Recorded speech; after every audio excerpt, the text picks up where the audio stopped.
Empezar entonces con el tema 3, el 1 y 2 lo he concentrado en la presentación anterior, que el tema 1 era conceptos generales y el tema 2 era DBMS. ¿Se me escucha bien, por favor? Si alguien me puede confirmar por voz, ya no tengo mensajes. Sí, se escucha bien. ¿Hola? Sí. Bueno, muchas gracias. Bueno, vamos a empezar con lo que es el modelo de relación, dando algunos antecedentes. En este caso, vamos a ver unas opciones del entero. Bien, el modelamiento de base de datos hemos visto que surge debido a la necesidad de que tenemos la posibilidad, en ese entonces, muchas décadas atrás, de guardar datos, pero no sabemos cómo guardar datos ordenados. Ese es el problema. Cómo estructurar esos datos de manera adecuada. Entonces, en este momento, esto ha sido también un problema. Se ha ido buscando soluciones. Una solución ha sido, bueno, hay que hacer un modelo de esa base de datos. Y de ahí surgió estas 3 etapas del modelamiento de base de datos, que en su momento no han sido las únicas, ¿no? Han habido propuestas varias, y algunas han caído en saco roto, no se han tomado en cuenta, y algunas, como el modelamiento de base de datos relacional, han llegado a buen término y hasta ahora la seguimos usando. Tiene 3 fases, ¿no? Primero, el modelamiento conceptual. Como su nombre lo dice, esto está hecho en base a conceptos, por eso se llama conceptual, y tiene un alto nivel de abstracción. El alto nivel de abstracción implica 2 aspectos. Que no interesa el tipo de base de datos y menos interesa la base de datos específica. Luego, el modelamiento conceptual nos lleva al modelamiento lógico. Es decir, es una secuencia.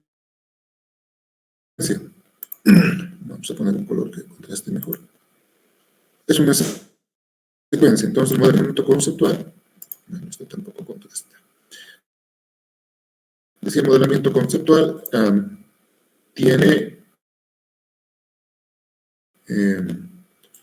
estas 3 etapas que son secuenciales.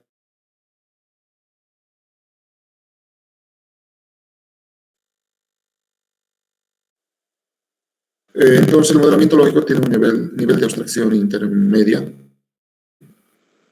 o media, cualquiera de los 2 términos es válido. Y aquí me lleva de un alto nivel de abstracción, donde no me interesa ni el tipo de motor de base de datos o DBMS, como ya hemos visto en la anterior clase, ni el DBMS específico, y cuando digo específico me refiero a usar una herramienta como MySQL o MySQL o Postgres o Oracle o SQL Server o cualquiera. En ese nivel de abstracción media ya estamos llegando a lo más concreto. Entonces aquí ya me interesa el tipo de DBMS, pero no me interesa el DBMS específico. Entonces subir de un nivel.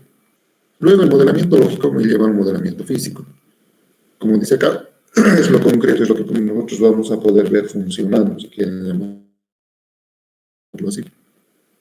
En ese sentido, aquí interesan las 2 cosas.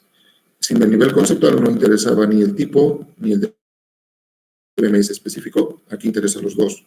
Interesa el tipo y el DBMS específico, porque aquí voy a ver a mi base de datos funcionando en un motor DBMS en MySQL, SQL Server o cualquiera de ellos. Bien. Bien, aquí tenemos el esquema, ¿no? Todo parte de los requerimientos de información. O sea, siempre tenemos un problema. Todas las materias están relacionadas a aprender algo, y ese aprender algo es para resolver problemas. Y la carrera lo propio, ¿no? Están estudiando para resolver problemas. En este caso, problemas requeridos a tecnologías de información y la comunicación, ¿no? Que los pueden dividir en dos partes. Uno, los requerimientos funcionales en la base de datos, ¿no? Por eso se llaman funcionales. Entonces se refiere a la interfaz de usuario, a los controles que se tienen que hacer. Y otros son los requerimientos de almacenamiento, que son parte de los funcionales. Entonces, esos son los que nos importan, ¿no? Porque nosotros en esta materia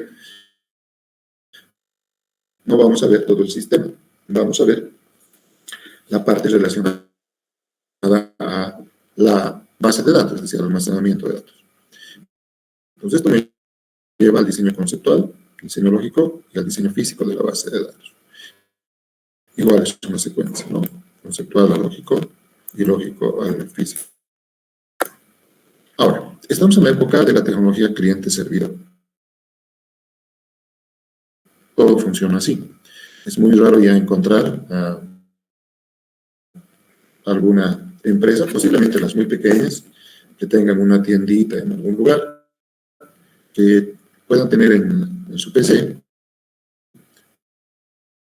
su misma base de datos y su sistema funcionando. Pero en general, esta es la arquitectura que ahora usamos, ¿no? Por ejemplo, en el caso del SIS, el servidor del SIS, ¿no? Con todo lo que implica almacenamiento de datos y la administración de estos datos a través del servidor, y los clientes que nos comunicamos, ¿no?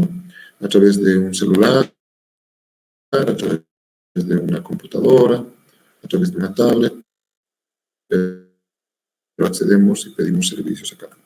Aquí también podemos ver el mismo modelo, pero ya un poco viendo el papel o el rol del Internet, ¿no? Aquí estamos todos los clientes, que seríamos clientes web. Hacemos una petición de algo, usamos el canal del Internet. Esa petición llega al servidor, el servidor nos da una respuesta a través del medio de comunicación que es Internet. Si funciona un cajero, si funciona un taxi, usando Yango o cualquiera de las aplicaciones, o usamos Facebook, o usamos TikTok. Todos esos son modelos cliente-servidor. Bien, ahora vamos al modelo conceptual. Específicamente, ¿no?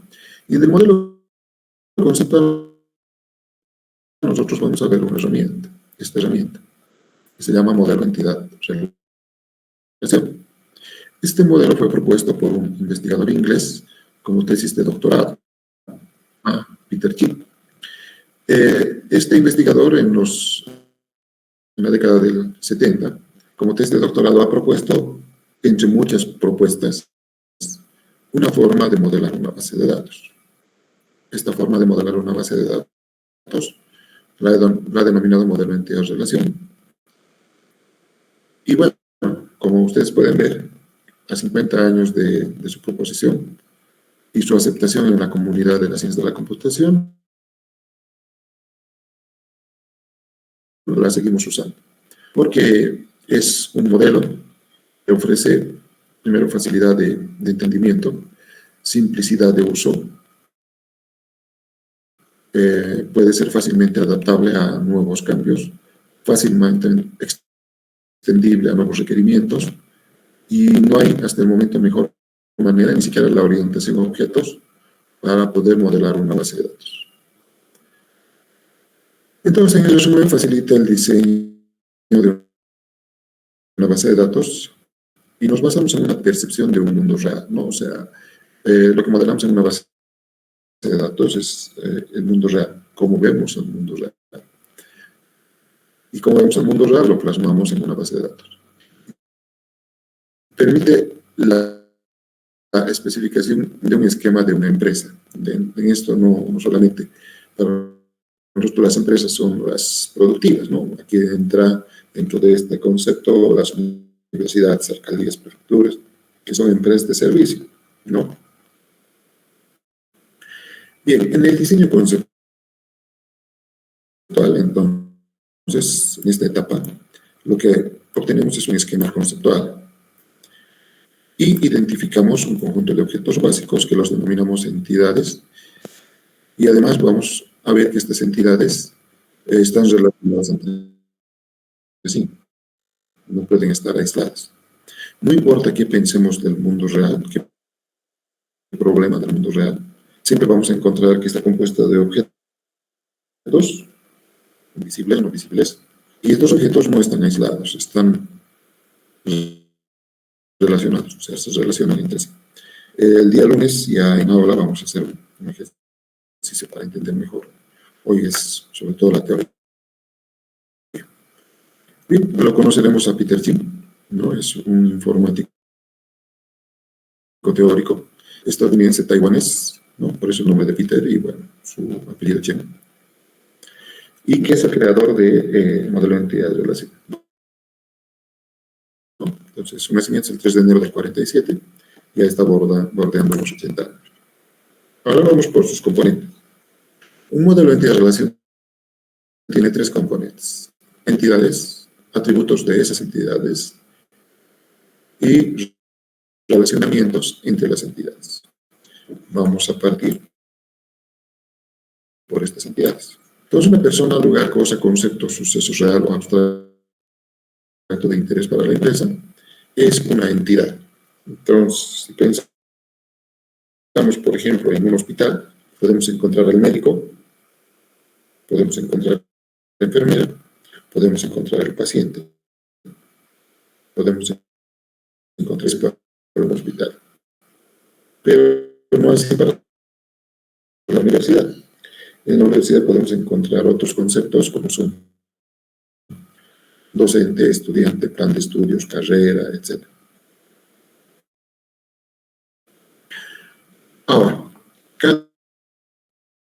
cada objeto, cada instancia de estos objetos que estamos hablando se diferencia unívocamente de cualquier otro objeto o cosa, ¿no?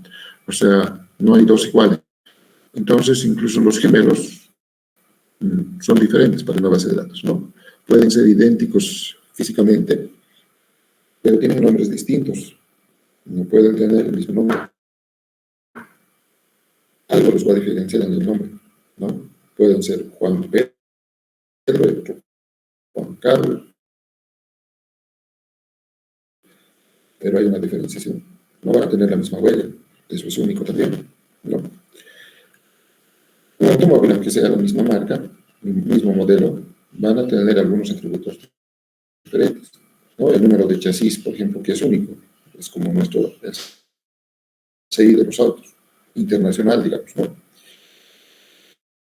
Y la patente de placa, que es de la localidad en la cual, o el país en el cual el auto radica, ¿no? Entonces, si vive en Bolivia, tendrá una placa con un formato X, pero si es en Argentina, va a tener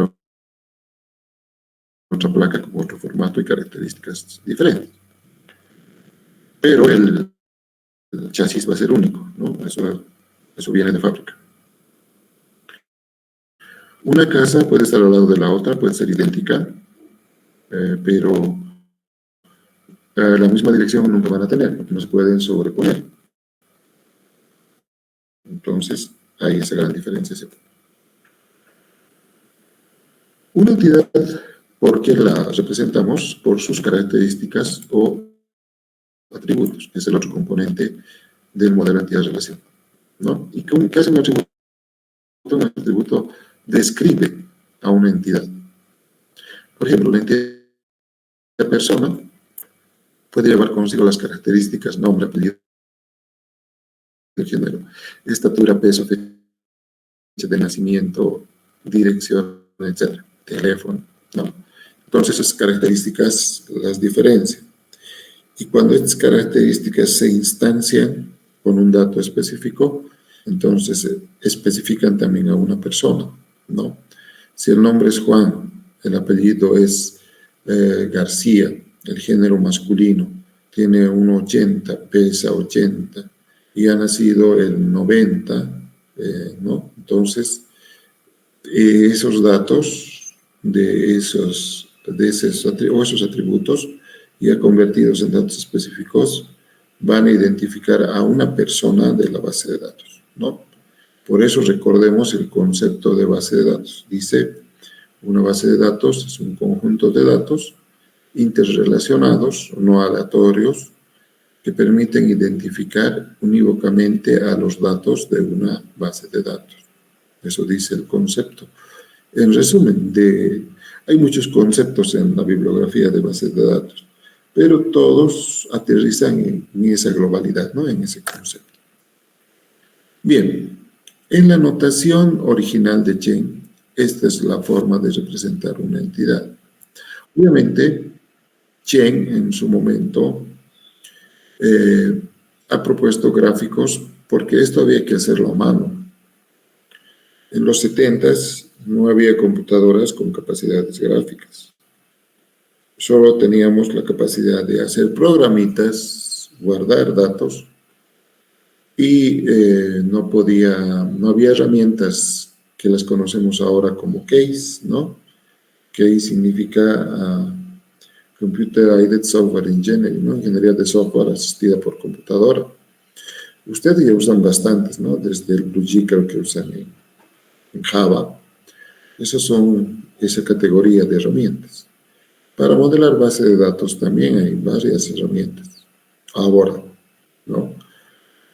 Pero en la década del 70 no había. Entonces, esta era la notación. Y del modelo entidad-relación antiguo al actual, solo ha cambiado la notación. Es decir, ¿qué significa, qué representa una notación o qué nos dice una notación? Una notación es una forma de expresar algo o representar algo, eso es una notación.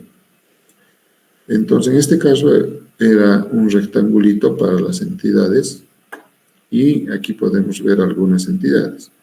Aquí, persona, préstamo, asignatura, auto, ¿no? Tenemos 4 entidades. Luego vamos a ver cómo ha cambiado la notación del modelo tradicional u original de Chen a la notación actual y vamos a ver el por qué se ha cambiado la notación. Pero solo se ha cambiado la notación, es decir, la forma de ver, mostrar la entidad. El resto de la lógica con la cual ha sido concebido el modelo de entidad-relación permanece vigente. Bien, hablemos de los atributos. Cualquier característica o propiedad que describa una entidad es un atributo. Y cada instancia de una entidad específica también es un atributo, ¿no? Entonces, en general, podemos decir, un alumno se va a identificar con un identificador, nombre, edad y semestre.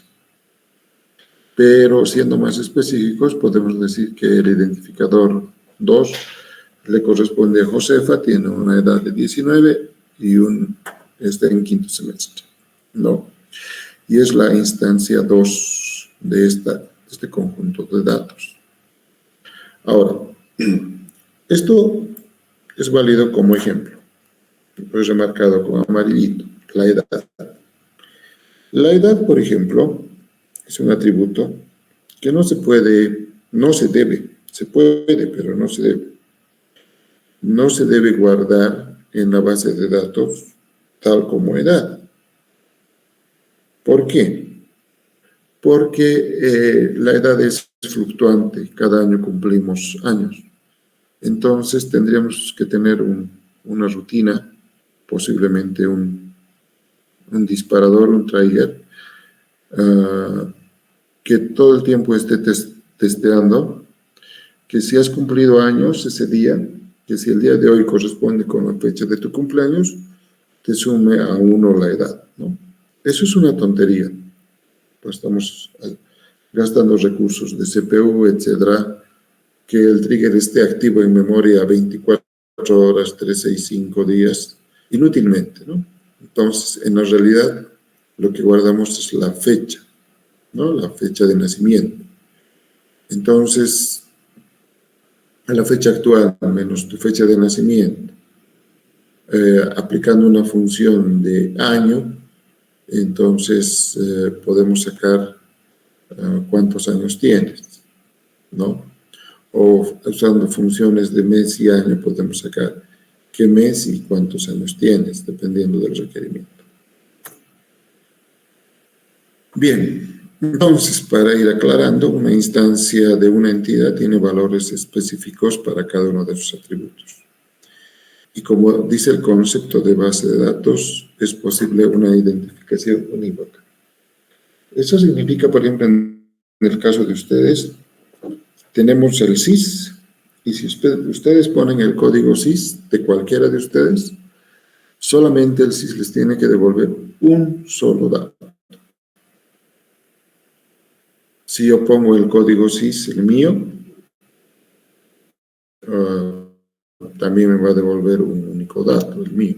Entonces, cada instancia, como dice acá, se diferencia de las demás por el valor de sus atributos. Entonces, distintas instancias pueden tener los mismos valores para algunos atributos, para algunos, pero nunca para todos.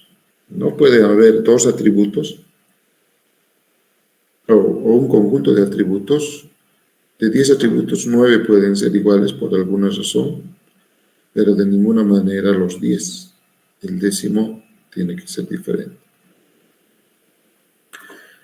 Luego debe haber 1 o más atributos que permitan diferenciar a una instancia de otra. Por eso dice 1 o más, ¿no? De los 10 que les dije, 9 pueden ser iguales, pero 1 tiene que ser diferente, ¿no?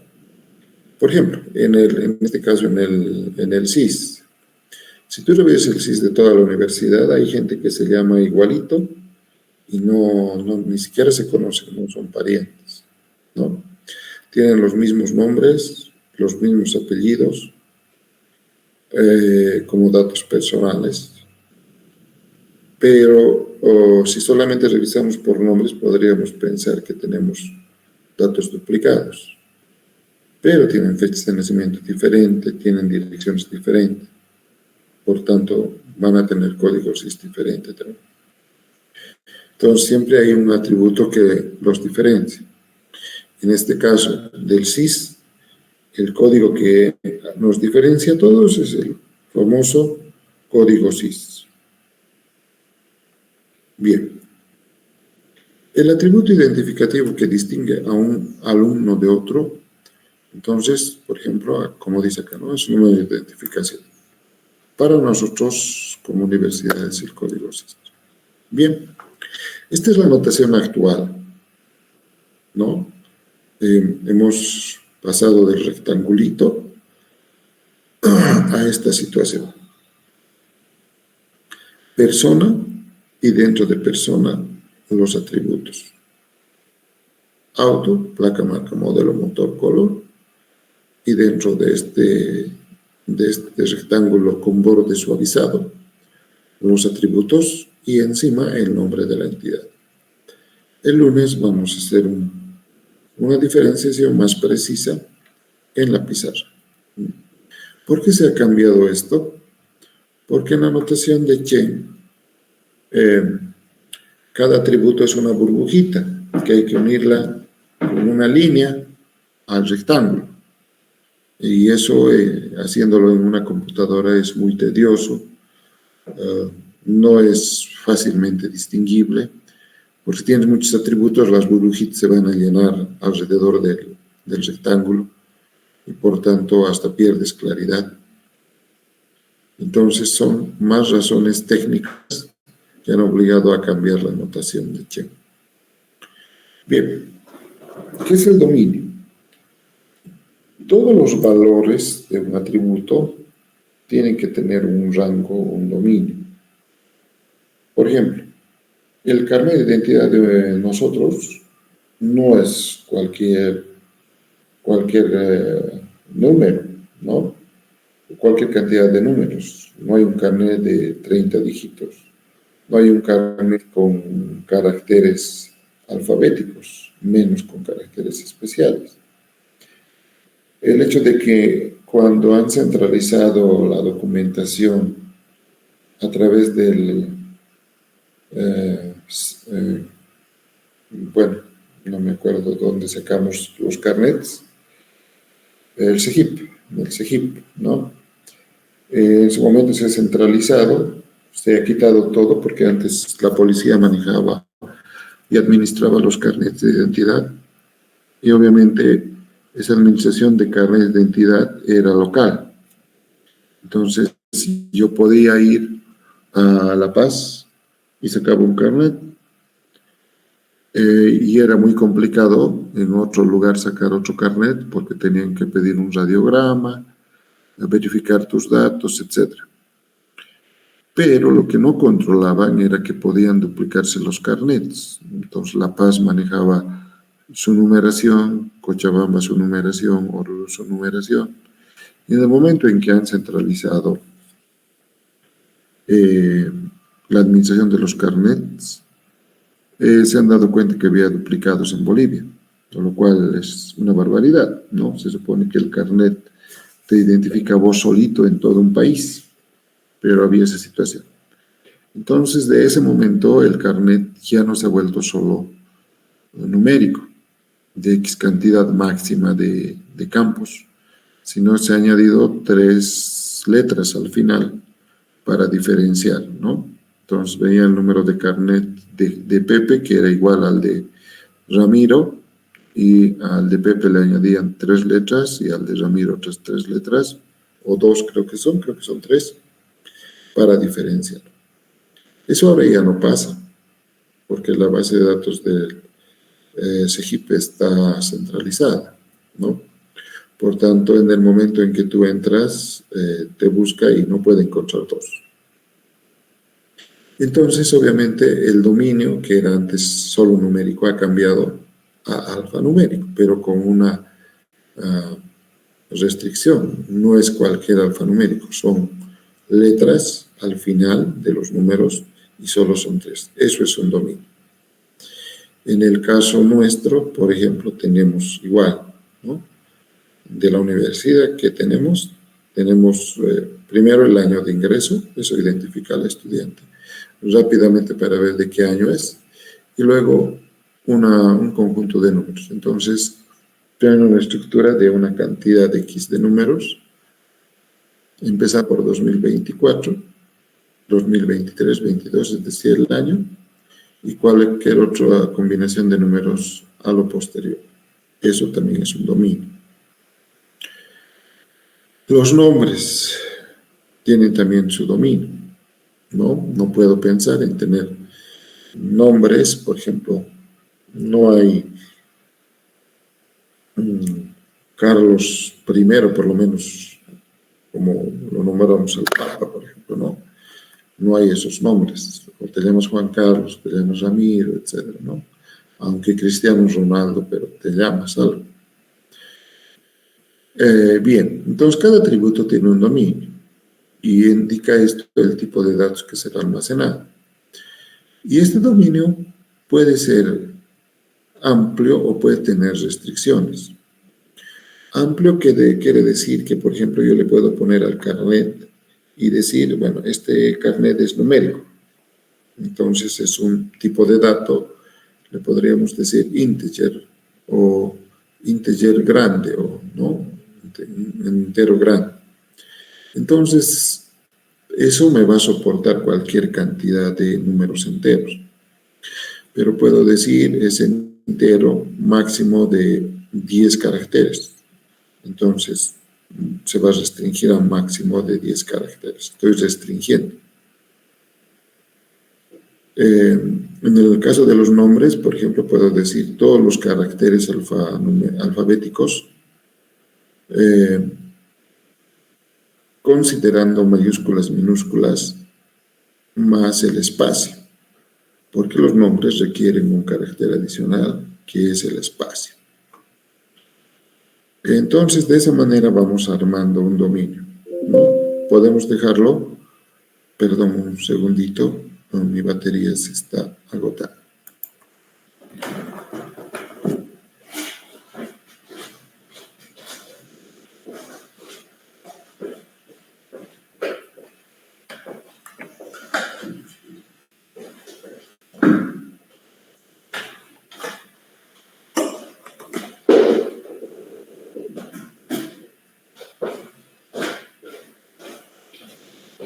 Ahora sí.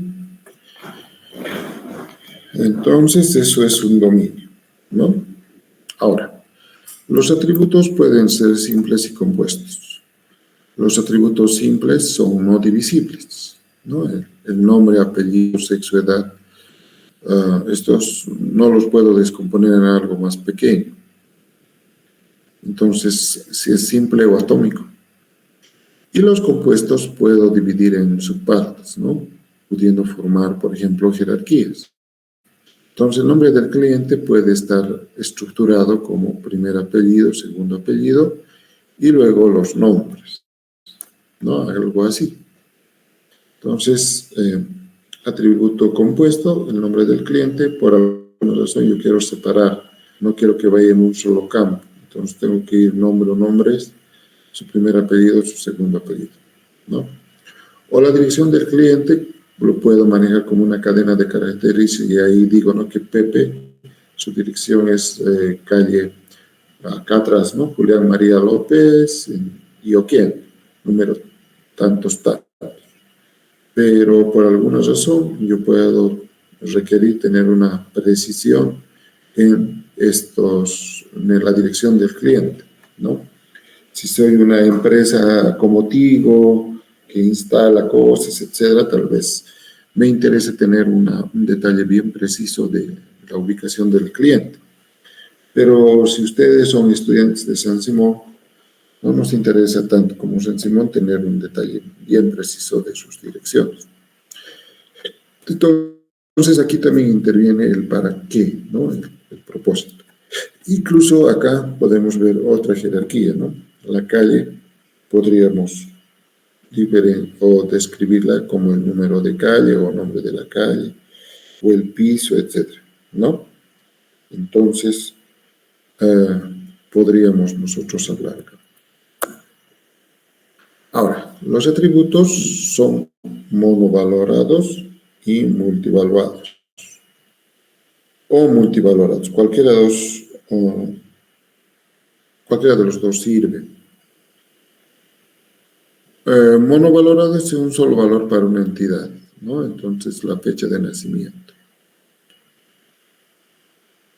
Un atributo puede tener un conjunto de valores, ¿no? A esto se llama multivalorado. Tiene entonces un límite inferior y superior en el número de valores para una entidad.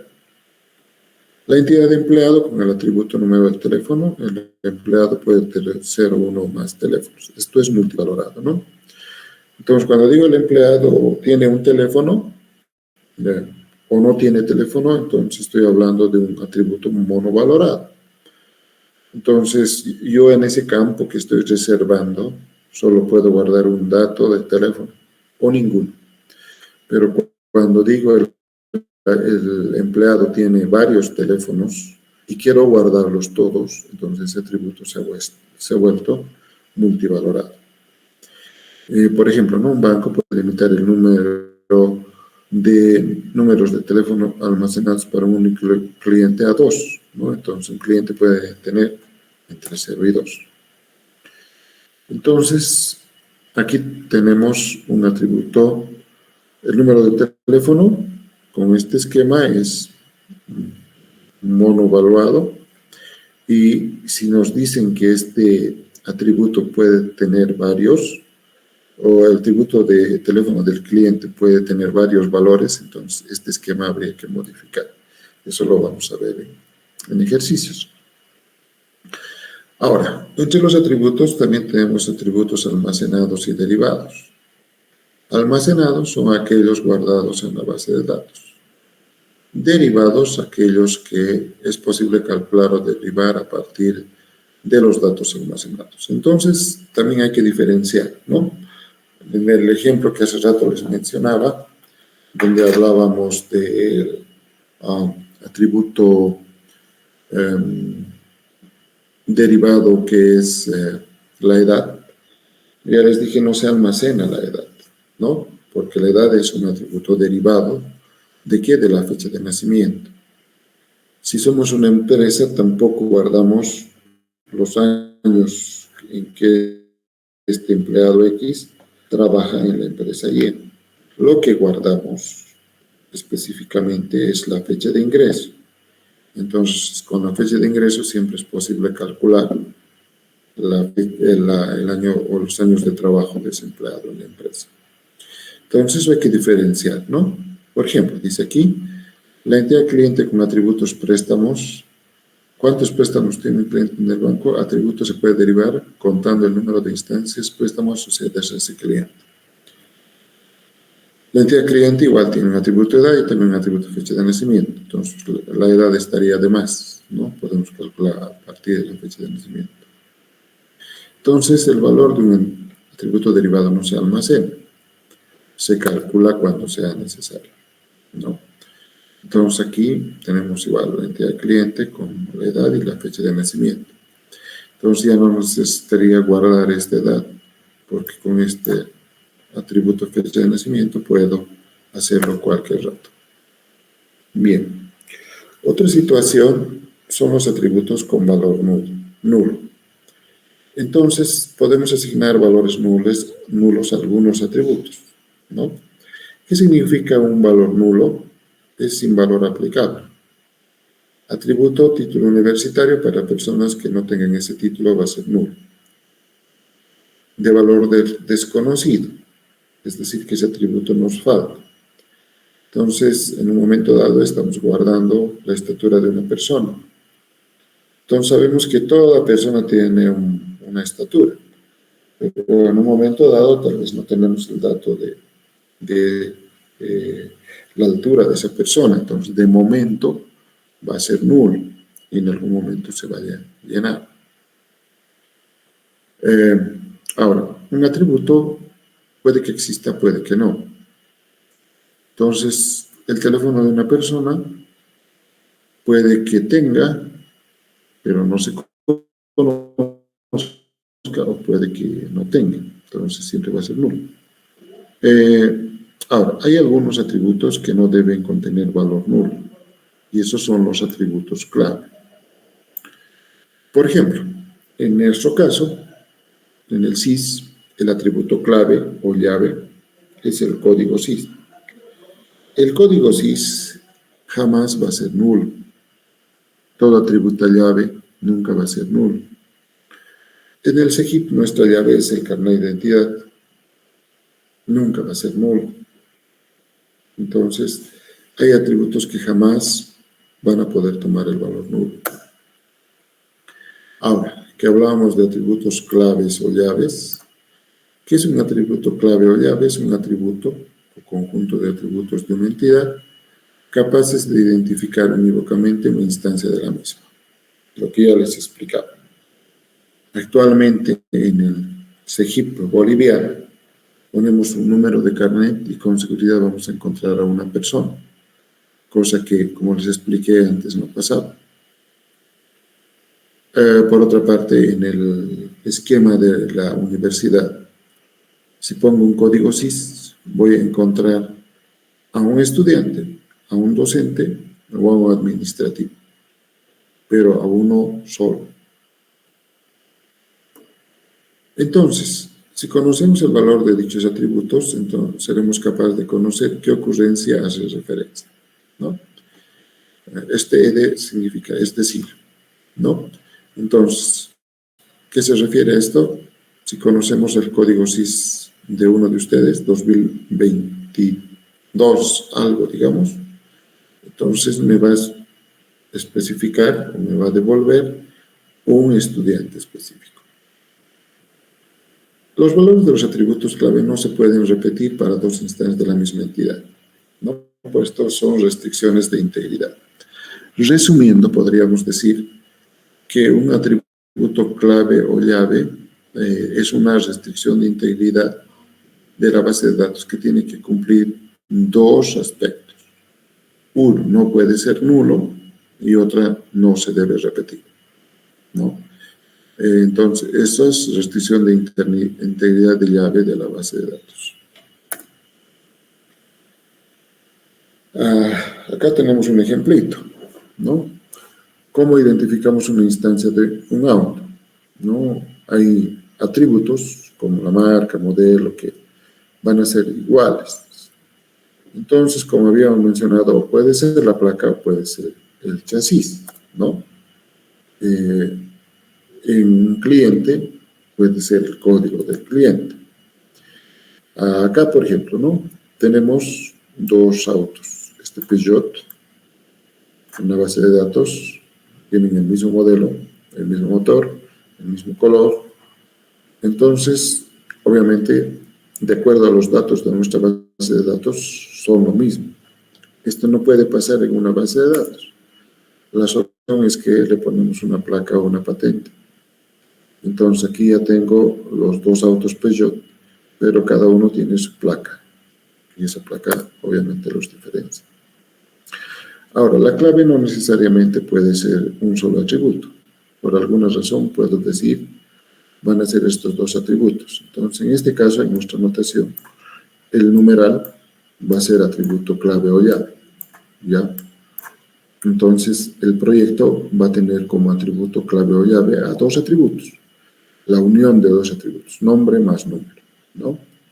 Y un atributo no llave va a ser localización. Entonces, de acuerdo a nuestra notación, el numeral va a ser llave. ¿Qué significa este asterisquito? Este asterisquito es parte de la notación también actual. Eso significa obligatoriedad de que el dato no sea nulo. ¿Qué significa? Que la localización nunca va a ser nula. Si yo le pongo esa restricción al momento de llenar datos, siempre me va a pedir que llene un dato distinto de nulo. Entonces, por eso hay que tener cuidado de saber identificar si siempre vamos a tener a la mano el dato que vamos a guardar. Si no lo tenemos, vamos a tener que inventarnos un dato para que nos deje pasar, ¿no? Pero ya estamos metiendo basura a la base de datos, eso no es bueno. Ahora, la clave es elegida por el diseñador dentro de un conjunto de atributos que cumple con la condición de identificar una instancia de una entidad. En el momento en que se ha creado el SIS, se han discutido varias posibilidades de hacer una llave.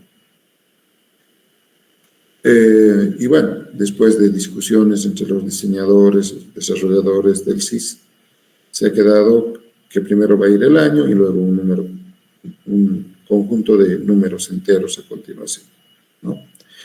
Entonces, lo mismo se puede hacer en cualquier situación, ¿no? Cualquier empresa, lo más fácil es tener un número correlativo, 1, 2, 3, 4, 5. Pero a veces eso no es bueno. Es bueno tener siempre algún esquema de cómo va a ser mi llave primaria, ¿no? Mi llave principal. Entonces, en su momento, antes de definir cuál es la llave elegida, o la primaria o la principal, vamos a proponer un conjunto de llaves, ¿no? Entonces, para mí la llave debería ser así. Viene otra persona y dice, para mí la llave debería ser así. Viene otra persona del equipo y dice, para mí debería ser la llave así. Y bueno, hay tres propuestas. Luego se analiza cuál es mejor, se vota, y esas tres propuestas, como en las elecciones, las llamamos claves o llaves candidatas. Y luego de una discusión técnica, bueno, se elige cuál es la mejor, y esa va a ser la clave o llave primaria. Bien. Las relaciones ya es otro tema que nos va a tomar tiempito. Entonces, acá vamos a parar la presentación y vamos a pedir si hay alguna duda.